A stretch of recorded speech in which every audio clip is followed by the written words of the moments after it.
তো দেখুন আজ চলে আসলাম নতুন একটা ভিডিও নিয়ে। তো আজ চলে এসেছি মাছের ভিডিও করতে। দেখুন আজ এই মাছের এই ঘুনিটা পাতা হয়েছিল মাঠের ভিতরে। তো সেখান থেকে ঘুনিটা এই সন্ধ্যার পর তুলে আনা হলো। তো ভিডিওটি দেখতে থাকুন।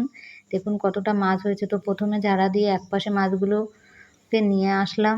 এবার এটা থেকে বের করা হচ্ছে। তো দেখুন এইসব মাছ অনেক দিন পাওয়া যায়নি, কারণ বর্ষা ছিল না, অত জলও বর্ষাটা অনেক বছর হয়নি, তার জন্য এইসব রানী মাছগুলো পাওয়া যেত না। তো এবার বর্ষা মানে এত বর্ষা হয়েছে, তার জন্য চারিদিকে শুধু এইসব মাছে ভর্তি হয়ে গেছে। তো তার জন্য ওই ধানের জমির পাশে এটা পাতা ছিল। তো দেখুন এখান থেকে অনেক রকম মাছই হয়েছে, আর এগুলো একটু বড় ধরনের মাছ।